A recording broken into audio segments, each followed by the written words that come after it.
સ્કંદ પુરાણની કથાને આગળ વધારીએ. ભાગ 122. આ પદાર્થોની ધીનું બનાવીને દાનમાં આપવી જોઈએ. આ દાનોમાંથી કોઈને એક દાન વિભિન્ન તીર્થોમાં અવશ્ય કરવું જોઈએ. મહાદેવી સરસ્વતી સમુદ્ર સંગમમાં વિદ્વાન બ્રાહ્મણને માટે ગૃહસ્થાપયોગી વસ્તુઓને સર્વસ્વનું દાન કરવું જોઈએ. જે તીર્થમાં શિવલિંગ તથા નિર્મળ જળનું જળાશય હોય ત્યાં પ્રથમ અગ્નિહોત્ર કરીને વિશિષ્ટ દાન આપવું જોઈએ. દરેક તીર્થમાં દેવતાઓ અને પિતરોનું તર્પણ, શ્રાદ્ધ, દક્ષિણા સહિત દાન તથા ગૌદાન કરવું જોઈએ. આ જરૂરી છે. દેવતાઓને સ્નાન કરાવી ચંદન લગાવવું અને તેમની પૂજા કરવી. પૃથ્વીનું પણ ભક્તિપૂર્વક પૂજન કરવું. દેવ મંદિરોમાં ચૂનો લગાવી તેને સફેદ કરવા. જો મંદિર જૂનું થઈ ગયું હોય તો તેનો જીર્ણોદ્ધાર કરવો. દેવ સેવા માટે ફૂલવાડી લગાવી નિર્મળ જળનો ફૂલો બનાવો, કૂવો બનાવડાવો અને ઉપવનનું નિર્માણ કરાવવું. બ્રાહ્મણોને પ્રચુર દાન આપવું અને દેવ પૂજન કરવું. સર્વત્ર તીર્થયાત્રા માટે આ વિધિ છે. પ્રસિદ્ધ તીર્થમાં મહાદાન અને મધ્યમ તીર્થમાં મધ્યમ દાન કરવું. ગૌદાન તો બધા તીર્થોમાં કરવા યોગ્ય છે. આ પ્રમાણે ભક્તિપૂર્વક દાન કરીને મનુષ્ય જન્મને સફળ બનાવી દેવો જોઈએ. પાર્વતીજીએ પૂછ્યું કે પ્રભુ, જે મનુષ્ય પ્રભાસ ક્ષેત્રમાં આવીને પણ ભક્તિ, દાન, સ્નાન, મંત્રથી વિહીન છે તેમને ક્યું ફળ મળશે તે કહો. મહાદેવજીએ કહ્યું કે હે દેવી, ધનવાન હોય કે નિર્ધન, મંત્રજ્ઞ હોય કે મંત્રહીન, જે પ્રભાસમાં દેહ છોડે છે તે શિવલોકમાં જાય છે. જે પ્રિય, જે મંત્રહીન અને નિર્ધન મનુષ્ય દેહ ત્યાગ કરે છે તેમને હું એક મોટું વિમાન આપું છું. તેઓ સ્નાન દાનને અનુરૂપ પરમપદને પ્રાપ્ત થાય છે. કોઈ સ્નાનના પ્રભાવથી, કોઈ દાનથી, કોઈ સોમેશ્વર લિંગના પ્રભાવથી, કોઈ લિંગ પૂજાથી, કોઈ ધ્યાનના પ્રભાવથી, કોઈ યોગના મહિમાથી, કોઈ મંત્ર જપથી, કોઈ તપથી, કોઈ તીર્થ સંન્યાસથી તથા કોઈ ભક્તિભાવ અનુસાર ત્યાં પરમપદને પ્રાપ્ત થાય છે. એ તથા બીજા પણ ઘણા ઉત્તમ, મધ્યમ અને અધમ શ્રેણીના લોકો સૂર્ય જેવા તેજસ્વી વિમાનો દ્વારા શિવલોકમાં જાય છે. પ્રથમ પ્રણવનું ઉચ્ચારણ કરીને તીર્થમાં પવિત્ર જળનો સ્પર્શ કરવો. ત્યાર પછી અંદર પ્રવેશ કરીને મંત્રપાઠ પૂર્વક સ્નાન કરવું. મંત્ર આ પ્રમાણે બોલવા: ઓમ નમો દેવ દેવાય શિતિકંઠાય દંડીને રુદ્રાય વામહસ્તાય ચક્રીણે વેધસે નમઃ સરસ્વતી ચ સાવિત્રી દેવ માતા વિભાવરી સન્નિધાને ભવત્પ્રયે તીર્થ પાપ પ્રાણશાને. જે સચ્ચિદાનંદ સ્વરૂપ દેવતાઓના પણ દેવતા, નીલકંઠ, દંડધારી, સુંદર ભુજાઓવાળા, ચક્રધારી તથા વિશ્વના સર્જક છે તે ભગવાન રુદ્રને નમસ્કાર છે, નમસ્કાર છે. આ પાપનાશક તીર્થમાં આવીને સરસ્વતી, સાવિત્રી તથા દેવમાતા વિભાવરી નિવાસ કરે, અમને પોતાનું સામીપ્ય આપે. બધા તીર્થો માટે આ મંત્ર છે. આનું ઉચ્ચારણ કરીને વિધિપૂર્વક નમસ્કાર અને આનું સ્નાન કરવું. તે દિવસે ઉપવાસ પણ કરવો. વર્ષમાં એકવાર તે તિથિ પર અવશ્ય ઉપવાસ કરવો જોઈએ. ત્યાર પછી આવે છે સમુદ્ર સ્નાનની વિધિ અને મહિમા. મહાદેવજી કહે છે કે સોમનાથના દક્ષિણ ભાગમાં ત્રિભુવન વિખ્યાત પદ્મક નામનું તીર્થ છે જે સર્વ પાપોનો નાશ કરનારું છે. પ્રથમ સોમેશ્વરની સમી મજામત કરાવી મનમાં મારું ચિંતન કરીને તે તીર્થમાં પોતાના કેસ નાખી દેવા. ત્યારબાદ ફરી સ્નાન કરવું. મનુષ્ય જે કંઈ પણ પાપ કરે છે તે બધું વાળ કેસોમાં સ્થિત થાય છે. તેથી કેસને અવશ્ય તીર્થમાં ફેંકી દેવા જોઈએ. સૌભાગ્યવતી સ્ત્રીઓએ બધા વાળ હાથમાં પકડીને તે બધા વાળનો અગ્રભાગ 2 આંગળી કાપાવી નાખવો. મુંડન અને સ્નાન પછી દેવતાઓ અને પિતૃઓનું તર્પણ કરવું. બધા તીર્થોમાં મુંડન અને ઉપવાસની વિધિ છે. જે પર્વનો દિવસ છોડી અને બીજા કોઈ સમયે પ્રભાસ ક્ષેત્રમાં મંત્ર વિના સ્નાન કરે છે તેને સ્નાનનું ફળ મળતું નથી. મંત્ર વિના, પર્વ વિના અને ક્ષોરકર્મ વિના સમુદ્ર જળનો સ્પર્શ ન કરવો જોઈએ. નીચેનો મંત્ર બોલી સાગરના જળનો સ્પર્શ કરવો ઉચિત છે. ઓમ નમો વિષ્ણુગુપ્તાય વિષ્ણુ રૂપાય તે નમઃ સાનિધ્યે ભવ દેવેશ સાગરે લવણાભસભિ. હે સમુદ્ર દેવ, તમે ભગવાન વિષ્ણુની સુરક્ષિત છો, તમને નમસ્કાર છે. તમે સાક્ષાત વિષ્ણુ સ્વરૂપ છો, તમને નમસ્કાર છે. હે દેવેશ્વર, હે વિષ્ણુ, તમે આ ક્ષીરસાગરના જળમાં મારી સમીપ સ્થિત થાઓ. આમ કહીને તીર્થસેવી મનુષ્ય નદીપતિ સમુદ્રના જળમાં સ્નાન કરવું. પછી શ્રદ્ધાપૂર્વક તલ મિશ્રિત જળથી દેવતા, મનુષ્ય અને પિતૃઓનું તર્પણ કરવું. અનેક જન્મોના મનુષ્ય જે પાપ કરે છે તેને એકવાર સમુદ્રના જળમાં સ્નાન કરી નષ્ટ કરી નાખે છે. બ્રહ્માજીએ સમુદ્રને કહ્યું છે કે સાગર, જ્યાં સુધી સંસારમાં તમે સ્થિત છો ત્યાં સુધી આકાશમાં સૂર્ય, ચંદ્ર અને નક્ષત્ર રહેશે. ત્યાં સુધી જ પૂર્વ તમારા ખરા જળના અમૃતથી તૃપ્ત થશે. જે મનુષ્ય શુચિત થઈને પ્રતિમાસ તમારા જળમાં સ્નાન કરશે તેને પ્રતિદિન પુંડરીક યજ્ઞનું ફળ મળશે. શ્રી સોમનાથ તથા સમુદ્રના વચ્ચેની ભૂમિમાં જેમનું મૃત્યુ થશે તે પાપી હશે તો પણ નિષ્પાપ થઈને સ્વર્ગલોકમાં જશે. મહાદેવી સમુદ્રની અંદર 5 કરોડ શિવલિંગ છે જેમને સમુદ્રે આ મન્વંતરમાં અદ્રશ્ય કરી દીધા છે. આ જ પ્રમાણે ત્યાં અગ્નિકુંડ તથા પદ્મ સરોવર પણ છે. આ મન્વંતરમાં સમુદ્રના જળથી આવૃત થઈ ગયા છે. દક્ષિણ તરફ ચક્ર તથા મૈનાકના મધ્ય ભાગમાં 100 ધનુષ લાંબો પહોળો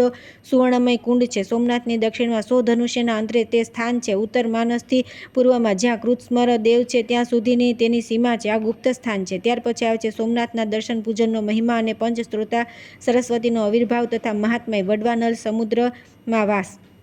મહાદેવજી કહે છે કે દેવી આ પ્રમાણે વિધિપૂર્વક સ્નાન કરી સમુદ્રને અર્ધ્ય આપો, ગંધ, પુષ્પ, વસ્ત્ર અને ચંદન વગેરેથી એમની પૂજા કરાવી. ત્યાર પછી તર્પણ કરીને ભગવાન કપર્દીની સમીપ જવું, તેમની પણ પુષ્પ, ગંધ, ધૂપ તથા વસ્ત્ર દ્વારા ભક્તિ સહિત પૂજા કરવી. ગણાના ત્વામ વગેરે મંત્ર બોલી તેમને અર્ધ્ય આપો. શૂદ્રોએ અષ્ટાક્ષર મંત્ર ગમ ગણપતિએ નમોનું ઉચ્ચારણ કરીને અર્ધ્ય આપવું જોઈએ. ત્યાર પછી સોમનાથજીની સમીપ જવું, તેમને વિધિપૂર્વક સ્નાન કરાવી શતરુદ્રીનો પાઠ કરવો, રદ્ર પંચાંગોના તથા અન્ય સંહિતાઓના પણ જપ કરવા જોઈએ. દૂધ, દહીં, ઘી, મધ તથા શેરડીના રસથી સોમેશ્વરને નવડાવી તેમના અંગોમાં કંકુનો લેપ કરવો, તેમાં કપૂર, ખસ અને કસ્તુરીને પણ મેળવી દેવા. ત્યાર પછી સુગંધિત ચંદન અને ફૂલોથી પૂજા કરવી, વિવિધ પ્રકારના ધૂપ નિવેદિત કરી તેમને વસ્ત્રથી અવેષ્ટિત કરવા. ત્યાર પછી ઉત્તમ નૈવેદ્ય અર્પણ કરવું અને ઈચ્છાનુસાર સ્તુતિ કરવી, સાષ્ટાંગ પ્રણામ કરી ગીત વાદ્યનું આયોજન કરવું, ધર્મ કથા સાંભળવી અને ભગવાનની પરિક્રમા કરવી. ત્યાર પછી બ્રાહ્મણો, તપસ્વીઓ, દીન, અંધ, કંગાળ તથા ભિક્ષુકોને યથાશક્તિ દાન આપવું. તે દિવસે ઉપવાસ કરવો, જે દિવસે પ્રથમવાર સોમનાથના દર્શન કરીને તે તિથિ આખું વર્ષ ઉપવાસ કરવો. આમ કરવાથી મનુષ્યને તેના જન્મનું ફળ મળી જાય છે. પિતા અને માતાના કુળનો ઉદ્ધાર થઈ જાય છે. સોમનાથના દર્શન કરવાથી બધા પાપોનો નાશ થઈ જાય છે. તેથી 7 જન્મ સુધી કદી દુઃખ, દારિદ્ર્ય અને દુર્ભાગ્યની પ્રાપ્તિ થતી નથી. સોમનાથના પ્રત્યે ભક્તિ વધે છે. પહેલાં દૂધથી સ્નાન કરાવીને પછી જળથી સ્નાન કરાવવું જોઈએ. જે મનુષ્ય મધ્યાહન કાળમાં અને સંધ્યા સમયે સોમેશ્વર શિવની આરતીના દર્શન કરે છે તે ફરી આ સંસારમાં જન્મ લેતા નથી. પાર્વતીએ પૂછ્યું કે ભગવાન, પ્રભાસ ક્ષેત્રમાં સરસ્વતી નદી ક્યાંથી આવે છે? મહાદેવજીએ કહ્યું કે દેવી સાંભળો, હરિણી, વજ્રિણી, ન્યુક, કપિલા તથા સરસ્વતી, આ 5 સ્તોત્રથી યુક્ત સરસ્વતી નદી આ ક્ષેત્રમાં પ્રવાહિત થાય છે. એક સમયે દેવાધિદેવ ભગવાન વિષ્ણુએ સરસ્વતીને કહ્યું કે કલ્યાણી, તમે પશ્ચિમ દિશામાં ક્ષાર સમુદ્ર પાસે જાઓ અને વડવા નળને ત્યાં લઈ જઈને નાખી દો, એનાથી બધા દેવતા નિર્ભય થઈ જશે. ત્યારે સરસ્વતી બોલ્યા કે હું સ્વતંત્ર નથી, મારા પિતા વિદ્યમાન છે, હું તેમની આજ્ઞાકારીણી પુત્રી છું, બ્રહ્મચર્ય વ્રતનું પાલન કરનારી કુમારી છું, પિતાની આજ્ઞા વિના એક ડગલું પણ ક્યાંય નહીં જાઉં. ત્યારે ભગવાન વિષ્ણુએ બ્રહ્માજીની સમીપ જઈને કહ્યું કે દેવેશ્વર, તમે દેવતાઓનું એક કાર્ય સિદ્ધ કરો. તેમના પ્રમાણે કહેવાથી બ્રહ્માજીએ પોતાની કુમારી કન્યા સરસ્વતીને કહ્યું, દેવી, તમે ભયથી વ્યાકુળ થયેલા તે બધા દેવતાઓની રક્ષા કરો. સરસ્વતી બોલ્યા કે પિતાજી, તમારી આજ્ઞાથી હું અવશ્ય જવા તૈયાર છું, પરંતુ આ ભયંકર વડવાનલ મારા શરીરને બાળી નાખશે. આ ઉપરાંત અત્યારે પૃથ્વી પર કળિયુગ ચાલી રહ્યો છે, તેથી કળિયુગના પાપાચારી લોકો મારો સ્પર્શ કરશે. બ્રહ્માજીએ કહ્યું કે બેટી, જો તમે પાપી લોકોથી ભરપૂર આ પૃથ્વીનો સ્પર્શ કરવા નથી ઈચ્છતા તો પાતાળમાં સ્થિત થઈને આ વડવાનલને સમુદ્રમાં લઈ જાઓ. ત્યારે વડવાનલનો તાપ વધી જાય ત્યારે પૃથ્વી ફોડીને પ્રત્યક્ષ થઈ જશે અને પૂર્વ વાહિની થઈને પ્રાચી સરસ્વતીના નામે વિખ્યાત થજો. મહાદેવજી કહે છે કે બ્રહ્માજીનો આદેશ મળતા સરસ્વતી પોતાના તેજથી સંપૂર્ણ જગતને પ્રકાશિત કરતા ચાલ્યા. તે સમયે પોતાની પાછળ આવતા ગંગાજીએ સરસ્વતીને કહ્યું કે સખી, હવે હું તમારા દર્શન ફરી ક્યાં કરીશ? ગંગાજીએ સ્નેહપૂર્વક વાણીમાં કહ્યું કે સુવ્રતે પશ્ચિમ તરફ જતાં જતાં જ્યારે તમે પૂર્વ તરફ મુખ કરીને જોશો, મને પોતાની સમીપ ઊભી રહેલી જોશો, ત્યાં હું બધા દેવતાઓની સાથે તમને દર્શન આપીશ. ત્યારે તેમણે ગંગાજીની વિદાય લેતા કહ્યું કે ભદ્રે, હવે તમે તમારા સ્થાન પર જાઓ, મને ફરી તમારા દર્શન પ્રાપ્ત થાવ. આ જ પ્રમાણે સરસ્વતી, યમુના, ગાયત્રી અને સાવિત્રી વગેરે સખીઓને પણ વિદાય કર્યા. ત્યાર પછી હિમાલય પર્વત પર આવીને તેઓ એક પાંકડના વૃક્ષથી નદી રૂપે પ્રગટ થયા અને પૃથ્વી પર ઉતર્યા. તે સમયે પુણ્ય સલીલા સરસ્વતી દેવીના બ્રહ્મર્ષિઓ સ્તુતિ કરી રહ્યા હતા. વડવાનલને લઈને તે નદી બહુ વેગથી ચાલ્યા અને પૃથ્વીને ફોડીને પાતાળમાં ઉતરી ગયા. ક્યાંક ક્યાંક મૃત્યુલોકમાં પણ પ્રત્યક્ષ થઈ જાય છે. આ પ્રમાણે પાતાળ માર્ગે સમુદ્રની નિકટ ગયા. ખદીરા મોદ નામના વનમાં જઈને સરસ્વતીએ સમુદ્રને જોયું અને વડવાનલને લઈને તેની સમીપ જવાનો વિચાર કર્યો. જ્યારે તેઓ દક્ષિણ તરફ મુખ કરીને જવા લાગ્યા તે સમયે વેદોના પારંગત વિદ્વાન 4 મહર્ષિ પ્રભાસ ક્ષેત્રમાં આવ્યા. તેમના નામ આ પ્રમાણે છે: હિરણ્ય, વજ્ર, ન્યુક અને કપિલ. તે 4 તપસ્વી હતા. તેમણે અલગ અલગ સ્નાન કરવા માટે સરસ્વતીનું આહ્વાન કર્યું. એટલામાં સમુદ્ર પણ ઓચિંતો સરસ્વતી સામે ઉપસ્થિત થયો. ત્યારે સરસ્વતીએ 5 ધારાઓમાં વિભક્ત થઈને તે બંધુએ બધાને સંતુષ્ટ કર્યા. તેથી આ પૃથ્વી પર તેના 5 નામ વિખ્યાત થયા: હરિણી, વજ્રિણી, ન્યુક, કપિલા અને સરસ્વતી. આ પંચસ્તોત્ર સરસ્વતી પોતાની અંદર જળપાન અને સ્નાન કરવાથી 5 મહાપાતકોનો નાશ કરે છે. 1 સપ્તાહ સુધી ત્યાં ઉપવાસ, જપ, હોમ, સ્નાન અને જળપાન કરવાથી તે સર્વ પાપોનો નાશ કરનારી છે. સરસ્વતી પોતાની અંદર આચમન અને સ્નાન કરવાથી મનુષ્યની ઘોર બ્રહ્મત્યા તથા કપિલા નદી મદિરાના પાનરૂપી મહાપાતકોનો નાશ કરે છે. ન્યુક નદીમાં સ્નાન કરવાથી મનુષ્ય ચોરીના મહાપાતકથી મુક્ત થઈ જાય છે. વજ્રિણી નદીનું જલપાન કરવાથી ગુરુપત્ની ગમન રૂપી મહાપાતકનો નાશ થઈ જાય છે. હરિણી નદીમાં 7 દિવસ સ્નાન કરવાથી સંસર્ગજનિક મહાપાતક નાશ પામે છે. 5 ધારાઓમાં વિભક્ત સરસ્વતી નદી બધા પાતકોનો અવશ્ય નાશ કરી દે છે. ત્યાર પછી ફરી વડવાનલ લઈને સરસ્વતી સમુદ્રની સમીપ સ્થિત થયા. વડવાનલે ઉછળતા તરંગોથી યુક્ત સમુદ્રને જોઈને સરસ્વતીએ પૂછ્યું કે ભદ્રે, આ શું છે? સમુદ્ર મારાથી કેમ ડરે છે? સરસ્વતી હસીને કહ્યું કે અગ્ને, તમારાથી કોણ ભયભીત નહીં થાય? વડવાનલ બોલ્યો કે ભદ્રે, હું તમને વરદાન આપીશ, ઈચ્છાનુસાર વર માગો. ત્યારે સરસ્વતીએ ભગવાન વિષ્ણુનું સ્મરણ કર્યું. ભગવાને હૃદયમાં પ્રગટ થઈ તેમને દર્શન આપ્યા. સરસ્વતીએ પૂછ્યું, ભગવાન, વડવાનલ મને વરદાન આપે છે, એમ જણાવો કે તેની પાસે શું માગો? ભગવાને કહ્યું, કલ્યાણી, તમે તેને કહો કે તે પોતાનું મુખ સોય જેવું બનાવી દે. ત્યારે સરસ્વતીએ તેને કહ્યું, વડવાનલ, તમે સોય જેવું મુખ બનાવીને જળ પીતા રહો. તેના આમ કહેવાથી વડવાનલે સોયના છેદ જેવું પોતાનું મુખ કરી લીધું. જેમ ઘટી સૂચક પાત્રમાં ધીરે ધીરે જળ પ્રવેશ કરે છે તે પ્રમાણે તે જળ પીવા લાગ્યો. મહાદેવજી કહે છે કે ત્યાર પછી સરસ્વતી સમુદ્રને બોલાવી કહ્યું કે તમે બધા દેવતાઓના આદિ તથા પ્રાણીઓના પ્રાણ છો. ભગવાન વિષ્ણુની આજ્ઞાથી અહીં આવીને વડવાનલને ગ્રહણ કરો. સમુદ્રે કહ્યું કે દેવી, લાવો, વડવાનલને મને આપી દો. ત્યારે સરસ્વતી વડવાનલને કહ્યું કે જેમ અગ્નિદેવ ઘીની આહુતિ ગ્રહણ કરે છે તે જ પ્રમાણે તમે પણ જળ ભક્ષણ કરો. આમ કહીને તેણે વડવાનલને સમુદ્રને સમર્પિત કરી દીધો. ત્યાર પછી પુનઃ સરસ્વતી નદી થઈને નારદેશ્વરના માર્ગે સમુદ્રને મળી ગઈ. તે સ્વરૂપથી જ પરમ પવિત્ર હતી. પછી પ્રભાક્ષેત્ર અને સમુદ્રના સંપર્કથી અતિશય પુણ્યપ્રદ થઈ ગઈ. મહાબલી વડવાનલ સમુદ્રમાં રહીને પોતાના મુખથી તેનું જળ પીવા લાગ્યો. તેના ઉચ્છ્વાસથી વાયુથી ઉછળતું જળ ભરતી રૂપે બહાર સુધી દોડી જાય છે. આ પ્રમાણે સમસ્ત પાતકોનો નાશ કરવાવાળી સરસ્વતી બ્રહ્મલોકમાંથી ઉત્તમ પ્રભા ક્ષેત્રમાં આવી છે. સમુદ્રની સમીપ સોમનાથના દક્ષિણ અને આગ્નેય દિશામાં સરસ્વતી સ્થિત છે. આ પ્રથમ અગ્નિતીર્થમાં સ્નાન કરીને મનુષ્ય વિધિપૂર્વક સરસ્વતીનું પૂજન કરવું. ત્યાં બ્રાહ્મણ દંપતીને ભોજન કરાવી તેમને વસ્ત્રનું દાન કરવું. ત્યાર પછી કપિલેશ્વરની પૂજા કરવી. પાર્વતી આ પ્રમાણે આ સરસ્વતી નદી પ્રગટ થયાનું વૃત્તાંત તમને કહ્યું. ત્યાર પછી આવે છે સરસ્વતી નદીનો મહિમા તથા ત્યાં સ્નાન, દાન અને શ્રાદ્ધાનું મહાત્મ્ય. મહાદેવજીએ કહ્યું કે પ્રભા ક્ષેત્રમાં સરસ્વતી નદી સ્વર્ગલોકની સીડીની જેમ સ્થિત છે. પ્રાચી સરસ્વતી સર્વત્ર દુર્લભ છે, પરંતુ પ્રભાસ, કુરુક્ષેત્ર અને પુષ્કર તેમના દર્શન વિશેષ રૂપે દુર્લભ છે. અગ્નિતીર્થની સમીપ સરસ્વતી વહે છે. જે પહેલાં તેમનું પૂજન કરે છે તે તીર્થના ફળનો ભાગી થાય છે. સાગર તીર્થ પણ પાપનો નાશ અને પુણ્યની વૃદ્ધિ કરનારું છે. તેના દર્શનથી મહાયજ્ઞનું ફળ મળે છે. અગ્નિતીર્થમાં સ્નાન કરીને ક્રમશઃ સરસ્વતી, કપિલેશ્વર, કેદારેશ્વર, ભીમેશ્વર તથા સોમેશ્વર દેવની વિધિપૂર્વક પૂજા કરીને બલિરૂપધારી બ્રહ્માજીની પૂજા કરવી. આ પ્રમાણે શૈવી યાત્રા દર્શાવી આવી છે.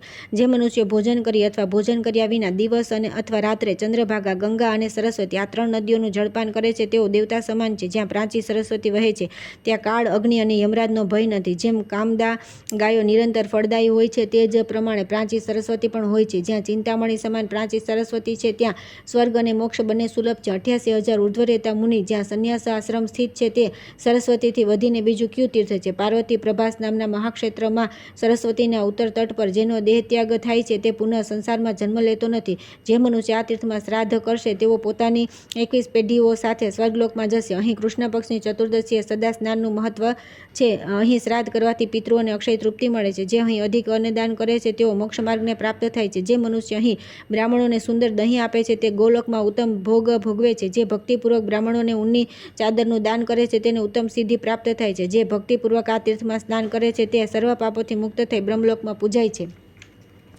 ત્યાર પછી આવે છે કપરદીની અગ્રપૂજાનો હેતુ અને મહિમા. પાર્વતીજીએ પૂછ્યું કે ભગવાન, તમે જે કહ્યું પહેલાં કપરદીના દર્શન કરવા એનું શું કારણ છે? કેમ કે તે તો આપના સેવક છે. સ્વામીની પૂજા પછી જ સેવકની પૂજા થાય છે. આ સનાતન ધર્મ છે. મહાદેવજી કહે છે કે પ્રભા ક્ષેત્રમાં સોમેશ્વર દેવના રૂપમાં જે લિંગ રૂપધારી સદાશિવ વિરાજમાન છે તેઓ ઇન્દ્રાતીત પુરુષ દ્વારા ચિંતન કરવા યોગ્ય છે. તેમના વામ ભાગમાં વરાહ રૂપધારી ભગવાન વિષ્ણુ અને દક્ષિણ ભાગમાં પ્રજાપતિ બ્રહ્માજી વિરાજમાન છે. દ્વાપરની સંધિમાં કળિયુગ આવ્યા પછી સ્ત્રી મલેચ્છ, શૂદ્ર તથા અન્ય પાપાચારી પુરુષ પણ ભગવાન સોમનાથના દર્શન કરીને તરત જ સ્વર્ગલોકમાં ચાલ્યા જતા હતા. બાળક અને વૃદ્ધ બધા ઉત્તમ ગતિને પ્રાપ્ત થતા હતા. આ જોઈને ઇન્દ્ર વગેરે દેવતા મારા શરણમાં આવ્યા અને હાથ જોડી બોલ્યા કે ભગવાન, આપની કૃપાથી આ સંપૂર્ણ સ્વર્ગ મનુષ્યોથી ભરાઈ ગયું છે. તેથી હવે મારે રહેવા માટે કોઈ બીજું સ્થાન આપો. જેમના માટે કુંભીપાક, રૌરવ તથા શાલ્મલી જેવા ભયંકર નરકોનું નિર્માણ કરવામાં આવ્યું છે. તેમના સ્વર્ગમાં જોઈને યમરાજે પોતાનું કામ બંધ કરી દીધું છે. મેં કહ્યું કે દેવતાઓ, મેં ચંદ્રમાની ભક્તિથી સંતુષ્ટ થઈને તેમની સામે એવી પ્રતિજ્ઞા કરી હતી કે પ્રભા ક્ષેત્રમાં સદા મારો નિવાસ રહેશે. હું મારી કહેલી વાતને કોઈ રીતે અન્યથા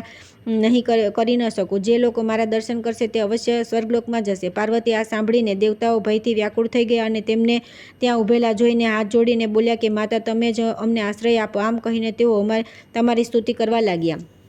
દેવતા બોલ્યા કે દેવેશ્વરી તમને નમસ્કાર છે, જગદંબા તમને નમસ્કાર છે, કમળ જેના નેત્રવાળા દેવી છે તે તમને નમસ્કાર છે, સુવર્ણ સમાન ગૌર આકૃતિ ધારણ કરનારા ગૌરી તમને નમસ્કાર છે, જગતનું સર્જન અને સંહાર કરનારા મહેશ્વરી તમને નમસ્કાર છે, હે શંકર પ્રિય તમને નમસ્કાર છે, કાળનો પણ નાશ કરનારા કાળરાત્રિ તમને નમસ્કાર છે, હે ગિરિરાજ કુમારી તમને નમસ્કાર છે, આર્ય ભદ્રે વિશાલાક્ષી ત્રિલોક સુંદરી તમને નમસ્કાર છે, તમે જ રતિ ધ્રુતિ શ્રી સ્વાહા સ્વધા સ્વતી દુર્ગા મતી મેઘા પૃથ્વી તથા સર્વ સ્વરૂપા છો, તમે આ સંપૂર્ણ ચરાચર ત્રિલોકીને વ્યાપ્ત કરીને રાખ્યા છે, નદીઓ પર્વત શિખરો સમુદ્રો ગુફાઓ વનો મંદિરો તથા મુનિઓના આશ્રમોમાં પણ તમે વિરાજમાન છો, દેવી ત્રણેય લોકમાં એવું સ્થાન નથી જ્યાં તમે વિદ્યમાન ન હો, વિશાળ નેત્રવાળી શિવે તમારી આ પ્રાર્થના સાંભળીને અમને મહાન ભયથી બચાવો, પાર્વતી ઇન્દ્રાદી દેવતાઓના આ પ્રમાણે સ્તવન કરવાથી તમે કરુણાવશ થઈને હાથ ચોડવા લાગ્યા, એમાંથી ગજરાજ જેવા મુખવાળો એક કુમાર પ્રગટ થયો જેની 4 ભુજાઓ હતી, ત્યારે તમે દેવતાઓને કહ્યું કે દેવતાઓ મેં તમારા હિત માટે આ બાળકને ઉત્પન્ન કર્યો છે, આ મનુષ્યો સમક્ષ સર્વ પ્રકારના વિઘ્નો ઉપસ્થિત કરશે, જેથી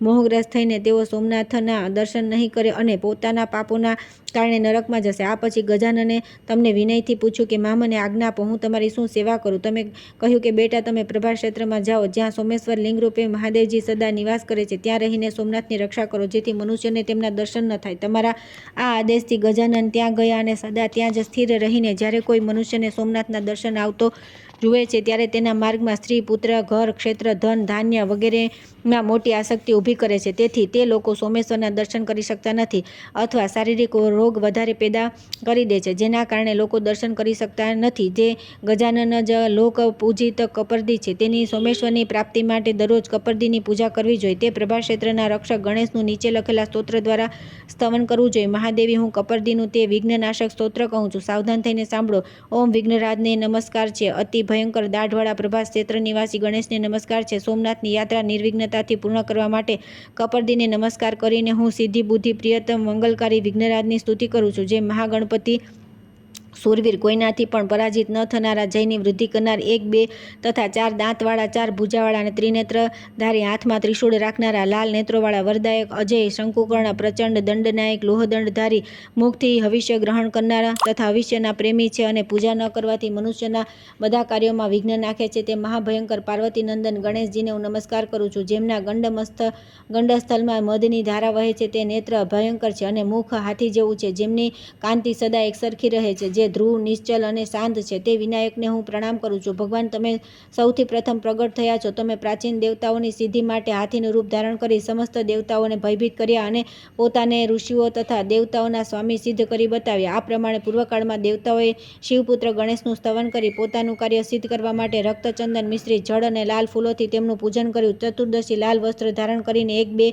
વાર પૂર્ણ રૂપે ગણેશજીની પૂજા કરે છે અને નિયમથી રહીને ભોજન કરે છે, તે સૌને પોતાના વશમાં કરી લે છે. સંપૂર્ણ તીર્થો અને યજ્ઞોથી જે ફળ પ્રાપ્ત થાય છે તે જ ફળ ગણેશ સ્તુતિથી મળી જાય છે. તેને કદી વિઘ્નનો ભય હોતો નથી અને તેને પોતાના પૂર્વજન્મની વાતોનું સ્મરણ રહે છે. જે દરરોજ આ સ્તોત્રનો પાઠ કરે છે તે 6 મહિનામાં આનું ફળ પ્રાપ્ત કરે છે. વર્ષભરના તેને સિદ્ધિ પ્રાપ્ત થઈ જાય છે અને ભગવાન સોમનાથ કૃપાપૂર્વક તેને દર્શન આપે છે.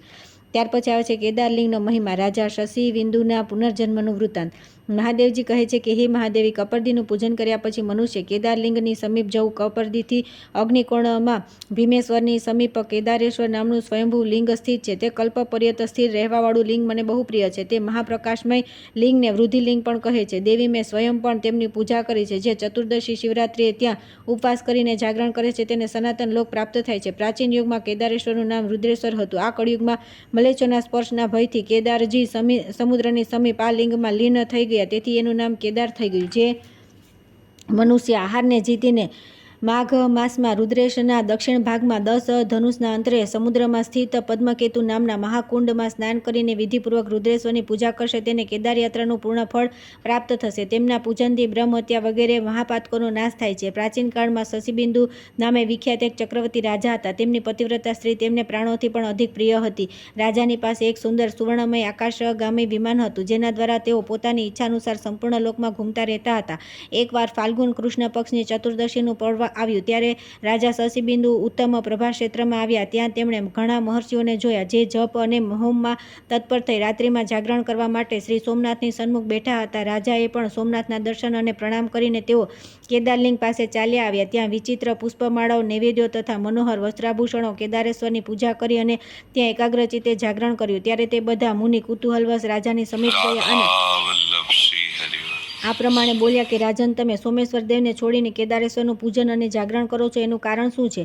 રાજાએ કહ્યું કે વિપ્રવરો, તમે સાંભળો. અમારું પૂર્વજન્મનું વૃત્તાંત છે. પહેલા જન્મમાં હું બ્રાહ્મણોની પૂજા કરનાર શૂદ્ર હતો. મારી જન્મભૂમિ સૌરાષ્ટ્ર દેશમાં હતી. એકવાર ત્યાં ભયંકર દુકાળ પડ્યો. તે સમયે હું ભૂખથી વ્યાકુળ થઈ પ્રભા ક્ષેત્રમાં આવ્યો. ત્યાં આવ્યા પછી હરણીના મૂળ ભાગમાં આવેલા એક સુંદર સરોવર પર મારી દ્રષ્ટિ પડી, જે સરોવર રામ સરોવરના નામે પ્રસિદ્ધ છે. તે તળાવ કમળના પુષ્પોથી બહુ સુશોભિત હતું. હું થાકેલો તો હતો, તે મેં સરોવરમાં સ્નાન કર્યું તથા દેવતાઓને પિતૃઓનું તર્પણ કરીને તેના સ્વચ્છ જળનું પાન કર્યું. ત્યાર પછી મારી પત્નીએ કહ્યું કે આ કમળના પુષ્પોને લઈ લો. અહીંથી નિકટ અને સુંદર સ્થાન દેખાય છે. ત્યાં જઈને આ ફૂલ વેચીશું, જેથી કંઈક ભોજનની વ્યવસ્થા થઈ શકશે. પત્નીના કહેવાથી હું ફૂલ લેવા જળમાં ઉતર્યો અને ઘણા ફૂલ લઈને અમે બંને નગર તરફ ચાલ્યા. ત્યાં જઈને સડકો, ચાર રસ્તા અને ચોતરાઓ પર ફરતા રહ્યા, પરંતુ કોઈ ફૂલ લેનાર ન મળ્યો. એટલામાં દિવસ અસ્ત થયો અને હું મારી પત્ની સાથે એક મંદિરમાં જઈને સૂઈ ગયો. ત્યાં અમે બંને ભૂખથી બહુ વ્યથિત થયા હતા. એટલામાં અમે જોયું કે કોઈ દેવાલયમાં હોમ અને જાગરણ થઈ રહ્યું છે. ત્યારે હું પણ ત્યાં